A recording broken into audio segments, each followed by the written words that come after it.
Welcome everyone, I hope you're all doing well. This will be lesson 1 of our YouTube mini course, and the topic for today will be the dealing range. So let's get straight into it. So what is a dealing range? A dealing range is the price range between a significant swing high and a swing low that defines the boundaries of a market's recent expansion. This range is used to determine premium above the midpoint and discount below the midpoint prices. The dealing range allows us to clearly identify internal and external liquidity. Internal liquidity exists within the range, where price often seeks new liquidity, and external liquidity lies beyond the range, where price typically tends to distribute or offload large positions by tapping into liquidity pools. Right, now before we get into the chart to explain this, I want you to understand that price is fractal. And what this means is that the same price behaviors that will manifest on a daily chart will manifest on a weekly chart and a 1 minute chart. Price presents patterns of self-similarity, meaning that the same patterns will happen across all time frames, and the only thing that makes them differ is the time that it takes to play out, right? And the reason this happens is because markets are a reflection of human psychology. These emotions play out the same way across all time frames because they're rooted in how traders react, not how much time passes. I hope that makes sense. So now I will jump onto the charts to show you how we can use the dealing range tool to navigate our most recent range proficiently. So here we have the euro against the dollar on a daily time frame, and the goal here is to identify where we can see liquidity being injected and where this liquidity is most likely going to be distributed at, right? And the way we do this is by in this bullish trend, right? And if we just go forward a bit, you can see this is a bullish trend, right? Because we make a new higher high, but we go from low to high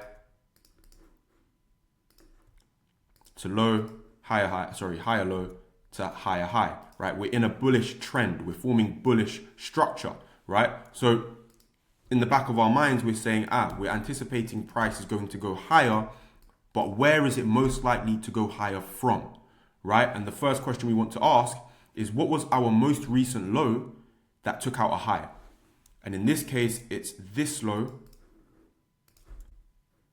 which took out this high. Now there's a gem to be picked up here. Understand that from this low, buyers stepped in aggressively, taking price into an area which was deemed as expensive, right? This area on our chart above this high, price is deemed as relatively expensive. Take that in, right?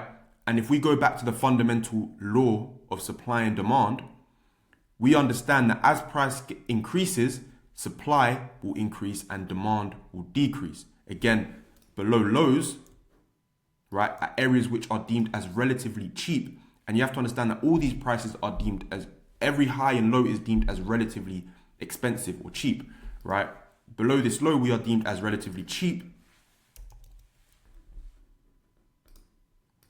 And if price was to traverse below this low, right, the law of supply and demand states that as price gets cheaper, the quantity of demand will increase and the quantity of supply will decrease. So let's extrapolate that and use it on the chart. As we've traversed into this area, which is deemed as expensive, what's most likely to happen? We're most likely to see demand decrease and supply increase. So now how do we identify this on our chart? Well, understand that in this expansion, we are leaving behind bullish arrays, right? And they're all getting respected. At no point do we take out a bullish array, right? You see, we get this bullish imbalance, gets respected. We leave another bullish imbalance, it gets respected. And then we leave this last kind of area where price, this low, saw bullish intent step into the market and it took out this high here. Now, if we take out this low, this is our first sign that supply is overwhelming the demand, that sellers are overwhelming the buyers in this market. Mark it out as such. So if price takes out this low, this is our first sign that we are beginning to shift. Once price transacts below this area, this is where we get a shift in the nature of price delivery. This is where liquidity, the state of liquidity changes. So if we play price, we see that we now close below this low and eventually we close below this bullish array. So what is the story here? What is the narrative, right? price went from this low into an area which is now deemed as expensive. From that area, right, in a leg which had all the bullish arrays being respected, after tapping into this area which was deemed as expensive, we've now begun to take out bullish arrays. Bullish intent is leaving the market and bearish intent is taking over. I hope that makes sense. So once that bearish intent has been confirmed, this becomes our buy side liquidity.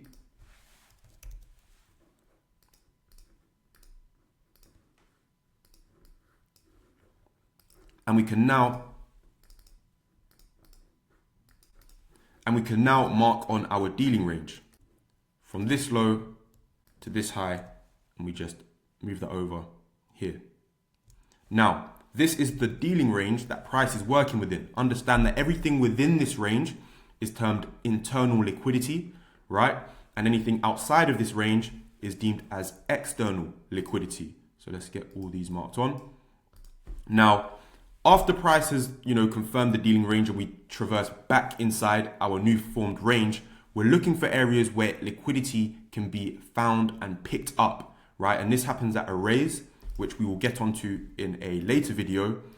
But just for the sake of the example, this is our bullish array, which manifests in the discounted region of our dealing range, right? So now that we have this range, we split the range into two regions, right? The part of the region which is deemed as expensive, which is called our premium. And we have the half of the range which is deemed as cheap, which is called our discount, right? Now, think logically, if you are a buyer in this market, you would not want to buy at prices which are deemed as expensive. You would want to wait until prices are cheap, and then you'd be willing to buy up the market again.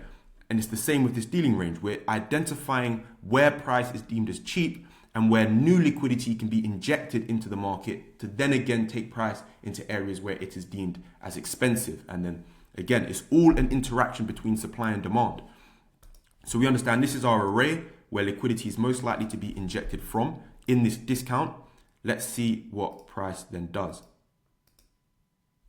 Cool. Again, more gems to be found. Look at the change in the nature of liquidity in terms of price being liquid versus illiquid, or efficient and inefficient. As we pull and draw back into the range, price is relatively efficient. The delivery is efficient.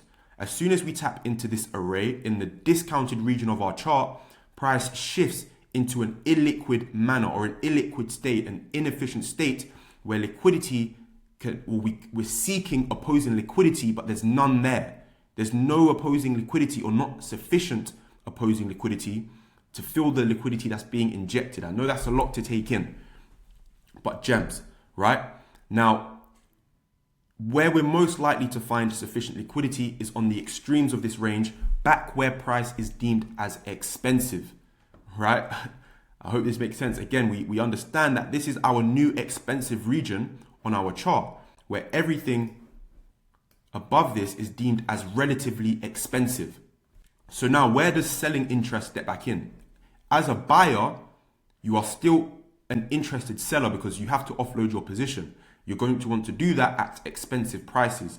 New sellers, again, have interest at expensive prices. And it goes back to what we said before, that anything above this high now is deemed as a relatively expensive price. So we should see some form of interaction occur here. If we play price, there you go. We can see that liquidity gets distributed. From here, we inject liquidity, and we see that in the change from efficient pricing to inefficient pricing.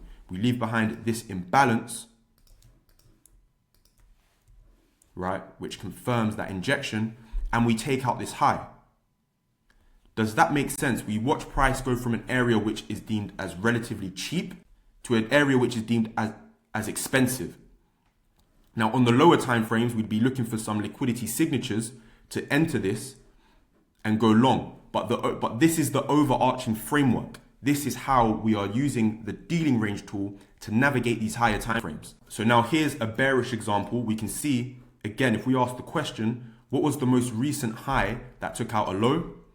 It was this one that took out this low, right? This now becomes our buy side liquidity.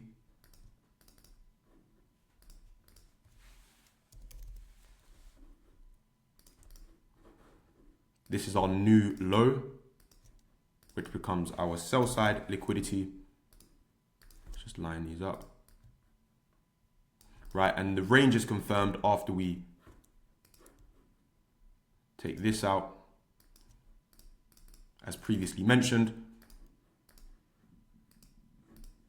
Right, and the extra confirmation comes once we take out this, the extreme of this bullish OB. Now disrespected or induced a bearish array. Now we can draw on our dealing range, drag that over to the right, as such, and look how price reacts from that equilibrium point, right, where the supply and demand is balanced, right, or where they meet. But the main thing we want to be doing here, again, which we'll get onto at a later lesson, is the arrays. What arrays are resting in our discount, in our premium area of our chart, right? This is the discount, this is the premium. In a bearish scenario, we want to be selling in our premium. So that's an array there. And the second array we can mark on is this bearish OB. So if I just adjust this, we get OB flow, right? And then look at the MT, the mean threshold, as such. And this is a good OB because it left behind that imbalance afterwards as well. So MT, right? Bang. So now we are anticipating price to react from this region, which is deemed as expensive and where price has been dense in the past, right? You see price reacts, we hold the MT, we react from the MT. Now look at the delivery of price, right? I don't want to overshoot the lesson here, right? But look how price is delivering.